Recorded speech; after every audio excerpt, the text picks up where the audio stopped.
Hi, friends. I am doing a little something inspired by my dear friend Rebel, Melanie. She's doing this 100-day project, and I've seen her post this a few times. I'm notorious for signing up for challenges like this and then not following through. But she reminded me today that it's important to be kind to ourselves and how we sign up for challenges, how we develop practices and habits that become part of who we are, part of how we express ourselves, part of how we use our brains and our bodies in ways that challenge us, in ways that really spark creativity. I've been delving into a lot of podcasts and books and blog posts and just a lot of media lately that talks about kind of fundamental, like, why are we here? What is the purpose of life? I think this last year or so of pandemic life, really intense political environment, have given us pause to really stop, take a look at who we are, where we live, what we do for income, how we spend our time, how we spend our energy, things we consume, things we choose not to consume. There's really been a tie, I think, to that, to a message of being aware, of being conscious of how we are spending our time here while we're on this planet, right? So I like to think of myself as a writer who doesn't always write. I like to think of myself as a musician who doesn't always make music. I like to think of myself as a friend who doesn't always get a chance to see and hang out with my friends. I think many of us are these things, right? We have at some point in our life we've applied a label to ourselves, some sort of passion. It may be something like a class we took. It may be lessons we took when we were young. It may be literally just a gift that we have, and we don't always have the opportunity or the habit, the practice of that thing. So what Melanie is doing is she is playing the flute, which I believe she said for the first time in 26 years. She is playing the flute. So she played it once upon a time and hadn't picked it up, and now she is relearning how to play it. And I do think with music in particular, there's a really cool mind-body connection. It is a creative practice that in many ways has an instant feedback loop, right? Like, we produce music and get the opportunity to hear it, to experience kind of the flow of it as we are in it. There are some other art forms that are a little bit less of that constant feedback loop, but we sing, we hear our own voice, we play an instrument, we hear that instrument, and there's kind of just a flow to it. So I thought I would start with just talking a little bit about my history with the harp. So when I was probably elementary school, maybe junior high, I don't remember exactly what age. I could figure it out, but I'm not going to right now. I went to a harp concert with my mom, and I remember it was in a church, and this harpist was it's a beautiful instrument. And I'd seen a harp before, but we had an opportunity to speak with the harpist after the concert. And she taught lessons, and I rented a harp and I started to learn to play. Her particular method was very, I would call it rigid. So I took lessons from her for a while. She was definitely expecting it to be like an all or nothing kind of thing. I didn't love her teaching style. So eventually I found my way to the Enchanted Harp in Puyallup, and I took lessons for years from Roxy. So the shift from my first teacher to my second teacher was from this positioning to this positioning. Now, for anyone who's spending time working from home or doing creative projects on computers, you know that this is a pretty rigid and hard ergonomic position for your hand and wrist, that alignment, where a straight wrist is maybe a little bit more sustainable over time. I also found it much more comfortable. The whole idea and the way that I learned how to play is you're raising your arms, all those other things you learn in classes like yoga classes. You want to keep your shoulders down. When you raise your hand, you don't want to, do that kind of thing. good posture all around is really important. Keep that wrist straight. And then the way we played was you just kind of almost relax your hand onto the strings, and then you just close your hand to play the actual string, to pluck the string. Instead of a really harsh movement like this, it was a more relaxed but still very precise movement, more like that. One of the things that always has made me a little reluctant to play more frequently is that it is an instrument where you need to tune every string individually. And so for years, that was just, I didn't want to tune it, so I didn't want to play it. Tuning 4 or 5 strings is one thing, like on or 6 string, other stringed instruments, but I thought tuning every string was really annoying. Also, strings break. So I had 2 harps growing up, but the second one actually I bought in college because I didn't want to take my bigger harp, which is still small in the world of harps, but it was about the smallest pedal harp that you could get. So the pedals on a pedal harp are basically they're connected to each note on the scale. There's like an A, a B, a C, D, E, F, G, if you know your notes. And there are 3 positions for each pedal. So you have, your neutral and your flats and your sharps. So if you're tightening the string by pushing it down, it goes up a half a step. And if you're loosening it by letting the pedal up. So it basically has like these 3 slots that each pedal can be, which allows for a lot more flexibility when you're playing music. You can play just about anything because you have that flexibility while you're playing to have those accidentals.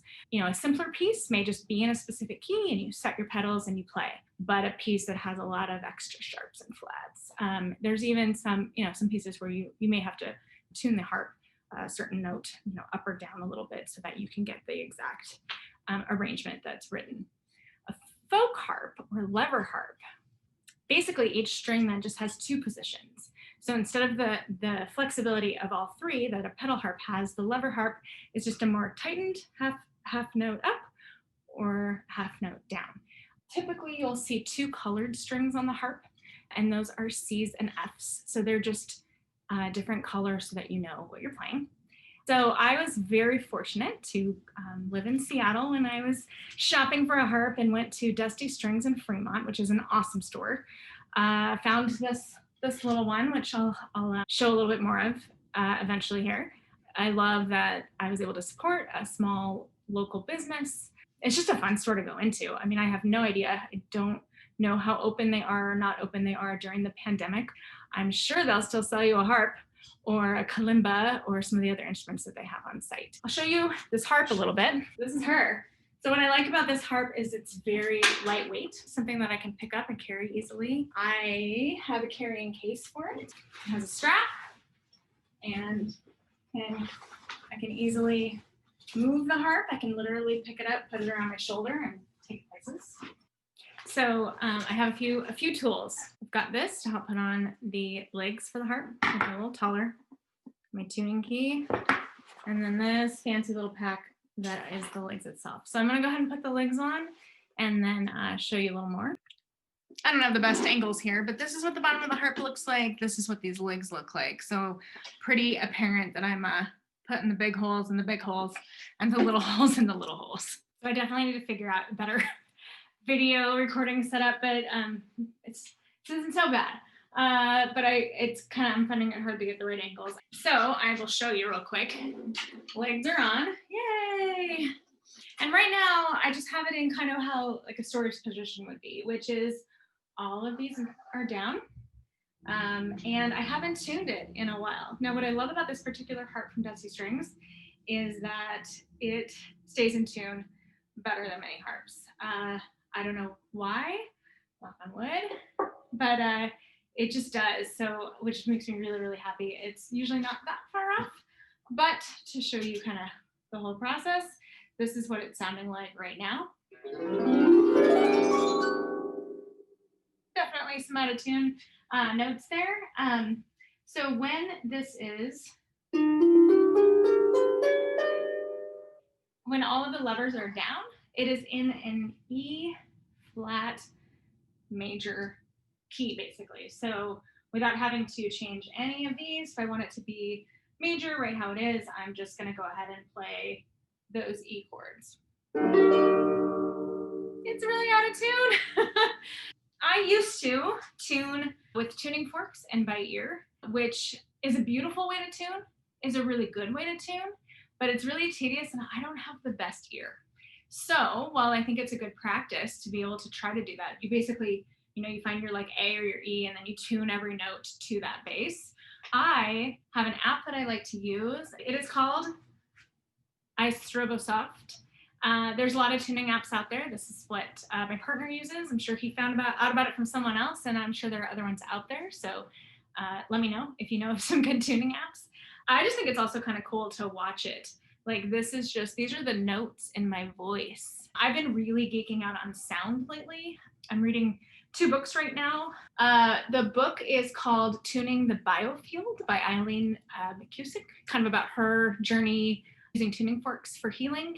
And then the other book is called Sound Medicine. She kind of comes at it more from an approach of Ayurvedic medicine combined with her Western medicine. She is a doctor.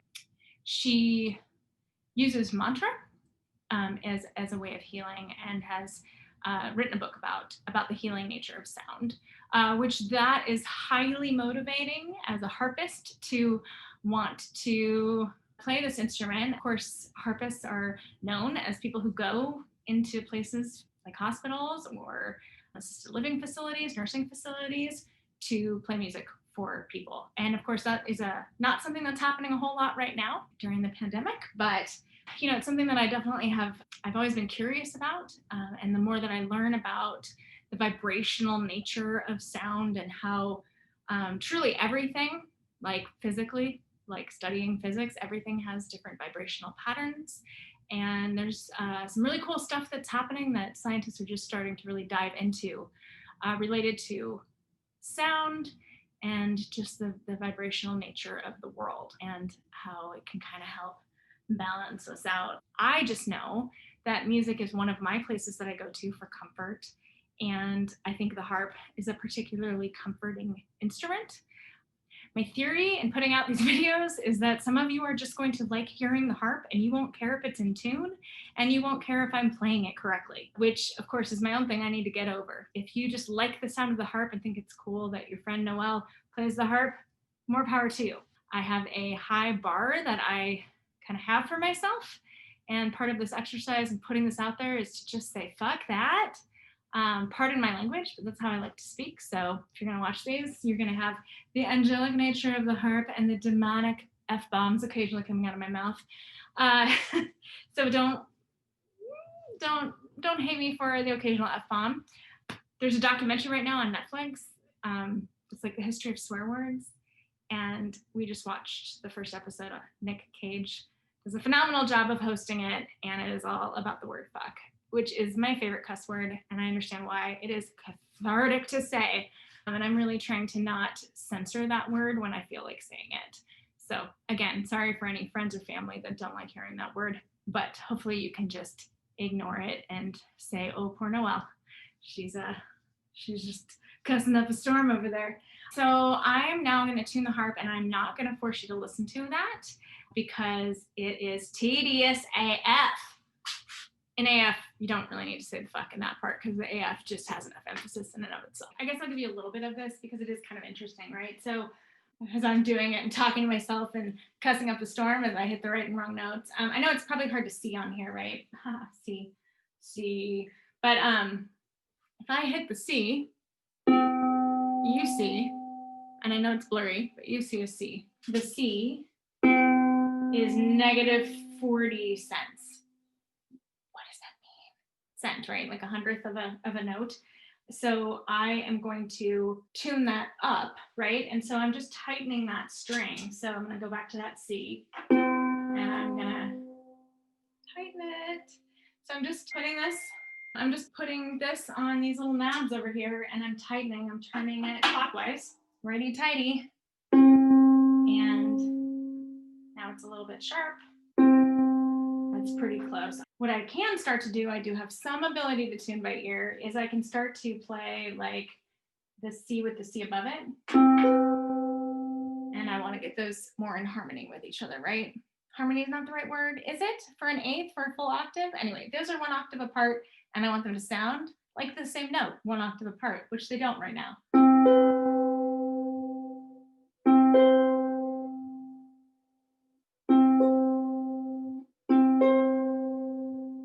That's pretty close.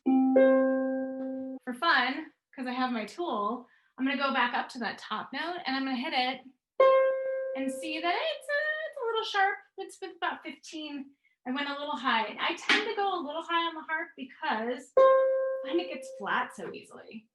But I'm gonna just, there we go. That's now 0.08 cents above. I'm good again with rounding.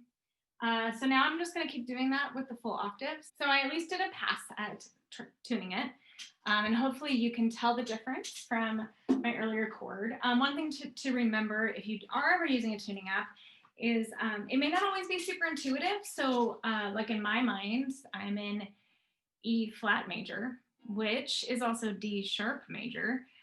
So the tuning app was telling me a D sharp when I was playing my E string, which I think of as E flat because I'm only going to be able to have an E or an E flat. So I'll just kind of give you a sense of how that works. So third lever up here, this is my E, and this is also the same. So there's that half step difference. So this is an E, and this is what I think of as an E flat. Of course, it's also a D sharp. So that's just, the way you're gonna think about it. If you are new to music theory, whatever that means, I don't know why you've gotten this far, if you care about this stuff, but one way that I like to describe the harp is all, when it's in the key of C, it's all the white keys on the piano, and the levers are what make the black keys. So if piano is your point of reference, which I think a lot of people have at least tried playing piano if they didn't take lessons as a kid, many of us did, you've at least touched a piano. This is basically, once I make it no longer in E flat, so what I'm going to do is go and make my E's no longer flat, my A's no longer flat, and my B's no longer flat. So now those are getting me into the good old key of C. And the key of C is what all the white keys of the piano are, right? That's always going to be my point of reference because it's the first instrument I learned how to play, and that's where all of my music theory is all in my brain. It's all piano based. I think it's a good instrument because it's very visual for me. I don't know how you think of music on another instrument, but it's just like language. When I learn like a Romance language and there are similarities to English, I'm always going to think of like, oh, that's like the English word this. Or I took a lot of French when I was a kid, so when I'm learning words in Spanish or Italian, I often filter through the French word that I already know. I think that the way that we filter music through an instrument and how our brain works is often similar to language. Now, what I'm really curious about is people who truly just play by ear and have always played by ear. How do you just play by ear? I mean, I know how to play by, like I can hear it, but I don't know how, I don't understand how that works if you don't have a framework. So for me, any ear playing that I may do is based off of my understanding of basic music theory. But more power to people who don't need that base, because I think that that's where some really magical creative things can happen. So now I'm in the key of C. Doesn't that sound a lot brighter? Because it's more in tune. So here's a nice C chord. Beautiful, right?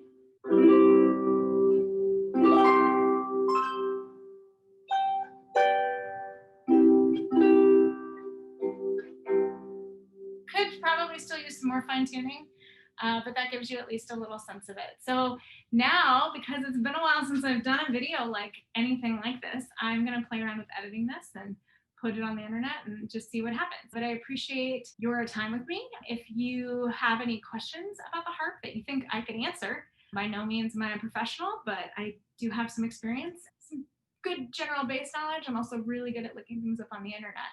Have you ever played a harp? Do you have any questions about the harp? What instruments do you play? I would love to connect with other people who are using some of this time right now during the pandemic, who maybe spent last year or who are starting fresh in 2021, relearning old things. What are you relearning? Or what new things are you learning? I just listened to a fantastic interview with Noelle. His argument kind of against universal basic income is for restructuring our culture so that we offer every few years the opportunity to retrain, to learn new skills. He does not believe that we need to worry about the automation of everything taking away our jobs.